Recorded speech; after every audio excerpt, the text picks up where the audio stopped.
Hari ini kita akan belajar firman Tuhan yang terambil di dalam Lukas 22 ayatnya yang ke-20. Injil Lukas 22 ayatnya yang ke-20. Demikianlah firman Tuhan. Demikian juga dibuatnya dengan cawan sesudah makan.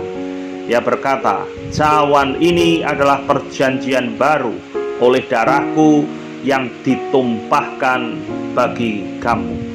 Sekarang kita buka di Matius 26 ayatnya yang ke-28. Matius 26 ayatnya yang ke-28. Sebab inilah darahku, darah perjanjian yang ditumpahkan bagi banyak orang untuk pengampunan dosa. Menarik sekali pelajaran firman Tuhan pada hari ini. Kita belajar tentang sebuah perjanjian. Ada banyak perjanjian yang tertulis di dalam firman Tuhan. Mulai dari kitab Kejadian sampai kitab Wahyu ada banyak perjanjian. Dimulai dengan perjanjian sunat, Tuhan memberikan perjanjiannya kepada Abraham. Dimulai dengan perjanjiannya, lalu dilanjutkan dengan perjanjian pelangi. Tuhan memberikan perjanjiannya kepada Nuh sesudah air bah dicurahkan, sesudah air bah dilepaskan oleh Tuhan, membumi hanguskan dunia.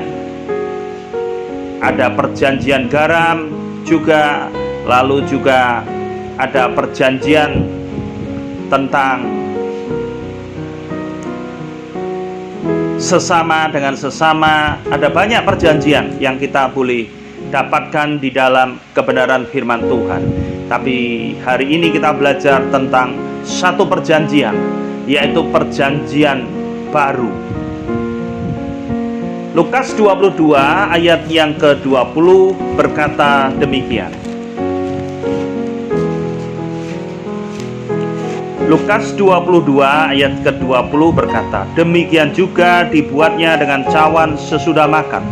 Ia berkata, cawan ini adalah perjanjian baru oleh darahku yang ditumpahkan bagi kamu. Sepertinya Tuhan mau berkata, sepertinya Yesus mau berkata bahwa seluruh perjanjian di dalam perjanjian lama itu penuh dengan kuasa. Seluruh perjanjian di dalam perjanjian lama itu penuh dengan legalitas, keabsahan. Tetapi seluruh perjanjian itu sekarang aku rangkum menjadi sebuah perjanjian baru, yaitu perjanjian darahku sendiri. Sepertinya Tuhan mau berkata, semuanya itu yang tertulis di dalam seluruh perjanjian lama tentang sebuah perjanjian, itu wujudnya adalah tentang pribadiku sendiri yang hari ini hadir, yang hari ini telah ada, yang hari ini telah engkau saksikan, dan hari ini engkau mendengar dan melihat. Aku memberikan perjanjian baru kepada kamu, yaitu perjanjian hidupku sendiri, kata Tuhan, dengan engkau manusia. Sepertinya Tuhan mau berkata, seluruh perjanjian di dalam perjanjian lama, engkau hanya bisa melihat perjanjiannya, tetapi engkau tidak bisa melihat pribadinya.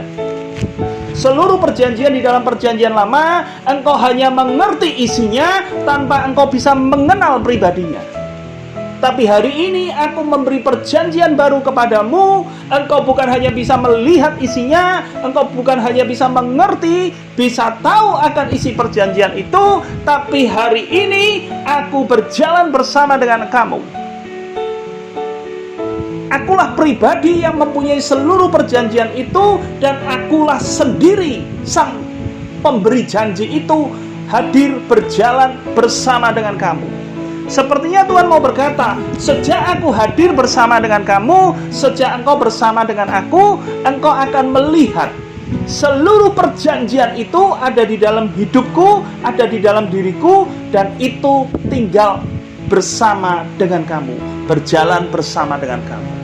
Sepertinya Tuhan mau berkata bahwa seluruh perjanjian itu bukan tidak berguna, tetapi itu sebuah perjanjian lama. Perjanjian yang berjuta-juta tahun yang lalu, yang pernah aku berikan kepada banyak orang pilihanku. Sepertinya Tuhan mau berkata, hari ini aku memberikan perjanjian baru. Perjanjian apa? Perjanjian antara pribadiku sebagai Tuhan dengan engkau. Bukan hanya secara secari kertas, bukan hanya berisi peraturan, bukan hanya berisi perintah, larangan, ketetapan, tetapi Tuhan mau berkata, bukan, tetapi perjanjian baru adalah kehidupanku sendiri aku berikan kepada kamu. Jadi Tuhan mau berkata bahwa seluruh perjanjian lama itu berisi tentang peraturan, seluruh perjanjian lama berisi tentang ketetapan, seluruh perjanjian lama berisi tentang hukum-hukumku, seluruh perjanjian lama berisi tentang peringatanku. Apabila engkau mendengarkan sungguh-sungguh suara Tuhan Allahmu, engkau melakukannya, maka hidupmu akan beruntung. Tapi perjanjian baru yang aku berikan kepadamu adalah perjanjian yang berkata, berjalan bersama aku, percayai aku, maka aku akan bertindak, aku akan bekerja, dan engkau akan melihat hidupmu diubahkan. Karena aku bukan sekedar tulisan, bukan sekedar isi perjanjian, tapi aku adalah sang pemberi janji sendiri. Itulah yang Tuhan mau sampaikan pada setiap kita. Itulah Tuhan menghendaki bahwa perjanjian baru adalah sebuah hubungan pribadi dengan pribadi. Perjanjian lama membuat manusia jauh dengan Tuhannya, tetapi perjanjian baru membuat manusia dekat dengan Tuhannya. Kenapa? Karena perjanjian baru dimeteraikan oleh hidupnya sendiri, oleh darahnya sendiri. Itulah sebabnya Yesus disebut Tuhan Immanuel, Tuhan yang berjalan bersama dengan kita dan bergerak di dalam kita dan bersama dengan kita. Itulah Tuhan memberikan bahwa aku ini bukan sekedar pencipta buat kamu, tapi aku adalah sahabatmu. Aku ini bukan sekedar sang pemberi hidup atau sang untuk membunuh ciptaanku, tapi aku ini lebih daripada sekedar itu. Aku menghendaki sebuah hubungan yang pernah ada di Taman Eden 2000 tahun yang lalu ketika Adam dan Hawa berjalan bersama dengan aku merindukan sebuah hubungan. Itulah sebabnya hubungan yang terputus itu aku kembalikan lagi lewat perjanjian darah ini. Itulah perjanjian baru. Jadi Tuhan menghendaki setiap kita anak-anaknya mempunyai persekutuan lebih indah, mempunyai persekutuan lebih erat, mempunyai persekutuan lebih kuat mencari wajah Tuhan. Bukan hanya sekedar hukum-hukumnya yang dibaca, dimengerti, dilakukan. Bukan. Tuhan ingin sebuah hubungan. Mari kita buka sama-sama, terambil di Injil Lukas 15 ayat 29. Ayat 28 dulu kita mulai. Marahlah anak sulung itu dan ia tidak mau masuk. Lalu ayahnya keluar dan berbicara dengan dia. 29. Tetapi ia menjawab ayahnya, katanya, telah bertahun-tahun aku melayani Bapa dan belum pernah aku mengambil perintah. Tetapi kepadaku belum pernah Bapa memberikan seekor anak kambing untuk sukacita dengan siapa-siapa. Inilah bentuk perjanjian lama, di mana seorang anak melayani bapaknya, seorang anak yang mengerti bapaknya kaya raya, hidup tinggal bersama dengan bapaknya, dia mengasihi bapaknya, tapi ironisnya dia tidak pernah menikmati semua kekayaan bapaknya. Kenapa? Karena tidak ada hubungan. Bapak menghendaki sebuah hubungan. Bapak menghendaki sebuah persekutuan. Bukan hanya sekedar antara pencipta dengan manusia. Bukan. Tuhan menghendaki sebuah hubungan yang digambarkan seperti seorang orang tua dengan anaknya. Amin. Tuhan menghendaki itu. Lukas 15 ayat 32 berkata, kita patut bersukacita dan bergembira karena adikmu telah mati dan menjadi hidup kembali. Ia telah hilang dan didapat kembali. Kerinduan Tuhan memberikan sebuah perjanjian baru, memberikan hidup dan nyawanya dengan sebuah tujuan satu. Dia rindu semua yang mati di dalam persekutuan dengan dia kembali bersama dengan dia bersekutu. Itu kerinduan Tuhan, itu kerinduan Bapa di surga, itu kerinduan Yesus yang begitu mengasihi kita. Firman berkata, Lukas pasal ke-15 ayat 20 berkata, maka bangkitlah ia dan pergi kepada bapaknya. Ketika ia masih jauh, ayahnya telah melihatnya. Perhatikan, lalu tergeraklah hatinya oleh belas kasihan. Ayahnya itu berlari mendapatkan dia, lalu merangkul dan menciumi dia. Diceritakan di sini ada sebuah anak bungsu dan anak sulung. Anak bungsu telah melakukan satu hal yang di luar kewajaran manusia pada umumnya. Orang tuanya masih hidup, minta warisan, diberi sama orang tuanya. Dia berfoya-foya menghabiskan. Hartanya habis, dia lapar, bekerja di peternakan babi dan kepengen makan ampas babi, tidak diberi. Dia berpikir, bapakku kaya, aku mau kembali, tapi bukan sebagai anak. Pasti orang tuaku menolak aku mau kembali sebagai pembantu, sebagai pelayan bapakku. Karena anak ini berpikir, anak si bungsu ini berpikir, pelayannya bapakku aja ndak mungkin mati kelaparan, aku mau jadi pelayannya aja. Tapi firman berkata, Lukas pasal 18 ayat 20 berkata bahwa ketika anaknya dari jauh, bukan anaknya yang dekat kepada bapaknya, tapi bapaknya yang keluar menyambut anaknya.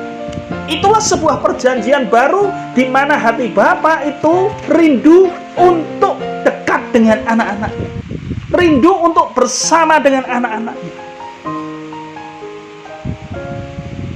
Karena buat apa orang tua mempunyai banyak harta tapi jauh dari anaknya? Mungkin anak bisa punya banyak harta jauh dari orang tua, tapi orang tua tidak akan pernah bisa jauh dari anaknya. Kenapa? Karena hati orang tua berbeda dengan hati anak. Bapak mengerti bahwa anaknya ini telah berbuat kesalahan besar, patut dihukum. Tapi firman berkata, ketika anaknya masih jauh, bapaknya keluar berlari menyambut dia. Betul? Coba perhatikan ayat ke-28. Lukas 15 ayat 28. Maka marah anak sulung itu dan ia tidak mau masuk, lalu ayahnya keluar dan berbicara dengan dia. Dia lakukan juga hal yang sama kepada anak sulung itu. Si bungsu ini memberontak, minta warisan. Dia mengakui kesalahannya, mau pulang. Sebelum sampai rumah disambut oleh bapaknya. Si sulung ini juga marah. Dia keluar, bapaknya menyambut anak sulung itu. Artinya bapaknya mau berkata, engkau kedua belah pihak adalah anakku. Engkau yang seharusnya minta maaf kepadaku. Engkau yang seharusnya minta ampun kepadaku. Tapi aku sebagai orang tua merendahkan diriku, mempermalukan diriku. Aku yang mencari kamu, aku yang meminta maaf kepada kamu. Ngerti maksudnya? Itulah hati Bapa di sorga yang sebenarnya. Sehingga dia memberikan anaknya yang tunggal untuk mati buat kita, Yesus Kristus Tuhan. Amin. Sehingga Bapa Yesus mau berkata kepada murid-muridnya sebelum dia disalib, dia berkata, aku memberikan perjanjian baru buat kamu.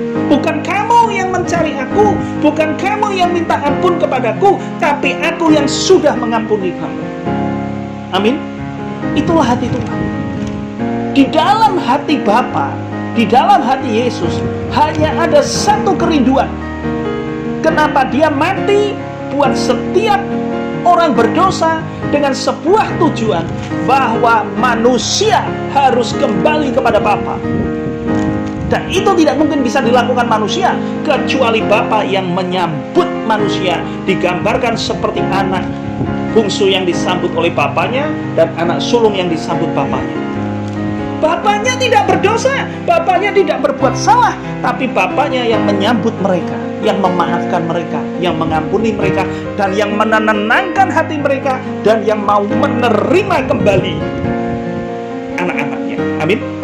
Bukankah kita patut berbangga punya Tuhan yang seperti itu? Bukankah kita patut menyadari betapa semua dunia ini diberikan kepada manusia sangat-sangat tidak bernilai tanpa sebuah yang namanya kasih. Kita harus memahami, di dunia ini manusia hidup tanpa kasih tidak bisa. Tidak akan bisa. Sehingga Manusia ketika ditolak, yang ada adalah kesakitan, yang ada adalah kemarahan, yang ada adalah kekecewaan, bahkan tidak jarang yang ada adalah kepahitan. Tapi Tuhan tidak pernah menolak manusia, orang berdosa. Justru Yesus berkata, aku datang bukan mencari orang benar, tapi aku datang mencari orang yang berbuat dosa. Amin. Kerinduan hati kita harus sama seperti kerinduan hati Tuhan. Kalau Tuhan sudah berkata, aku berikan perjanjian baru, yaitu darah dan hidupku sendiri, kita harus menyadari bahwa itu kerinduan hati Tuhan. Harus kita banyak bersekutu dengan Tuhan, berdoa kepada Tuhan. Karena Tuhan ingin anak-anaknya kembali ke dalam kerajaannya, tinggal serumah bersama dengan bapaknya. Bukan anaknya yang minta, tapi bapaknya yang mempunyai hati yang penuh dengan kasih. Demikianlah pelajaran firman Tuhan hari ini. Kiranya apa yang sudah kita dengar boleh kita pahami, boleh kita renungkan siang dan malam, dan orang berbahagia ketika melakukan firman Tuhan, menyadari bahwa persekutuan dengan Tuhan itu jauh lebih berharga dari apapun, tidak bisa dibandingkan nilainya dengan semua isi dunia ini. Iblis, musuh ciptaan daripada Bapa di surga, dia musuh, dia minta pengampunan, tidak diberi. Dia coba kembali untuk bersekutu dengan Bapaknya, tidak diberi. Tapi anak, walaupun berbuat salah, orang tua tetap menerima. Gambaran kasih Bapa kepada kita. Mari kita berdoa. Kami bersyukur untuk pelajaran firman pada malam hari ini. Ya Roh Kudus, kiranya Engkau yang terus mengartikan, mengingatkan firman-Mu, kebenaran-Mu ke dalam hati setiap kami, ke dalam pikiran dan hidup setiap kami, sehingga firman-Mu itu boleh mengajari kami dan mengingatkan kami, sungguh Engkau Bapa yang baik, yang rela memberikan putramu yang tunggal mati buat kami, supaya kami kembali kepadamu, diterima di dalam kerajaanmu, dan boleh tinggal bersama-sama dengan Engkau. Kami bersyukur Engkau tidak pernah mengingat kesalahan, pelanggaran, dan dosa-dosa kami, tapi Kau melemparkannya ke tubir laut. Betapa dalamnya, tingginya kasih-Mu Bapa, lebih dari apapun yang boleh kami ketahui. Sungguh tak terselami kasih-Mu, sungguh tak terselami kebaikan-Mu dalam hidup kami. Kami mengucap syukur untuk firman-Mu, biar firman-Mu boleh berbuah lebat di dalam hidup kami, dan kami boleh menyampaikan kabar baik ini kepada banyak orang. Bapa menunggu anak-anaknya pulang ke rumah, Bapa menunggu anak-anaknya kembali bersama dengan Dia, Bapa menunggu anak-anaknya berkumpul dengan Dia, Bapa menunggu anak-anaknya boleh menikmati semua kebaikan dan kebajikannya, dan Bapa menunggu anak-anaknya untuk bersatu bersama dengan Dia, baik di bumi maupun di surga. Itulah sebabnya kami memanggil Engkau Tuhan Immanuel, Tuhan yang selalu beserta dengan kita. Terima kasih Bapa, lanjutkan karya-Mu, rencana Roh-Mu, Roh Kudus dalam hidup setiap kami. Kami dipuaskan, kami dikenyangkan oleh firman Tuhan, dan kami diberkati oleh firman Tuhan, baik secara rohani dan secara jasmani. Di dalam nama Tuhan Yesus Kristus kami sudah berdoa dan mengucap syukur.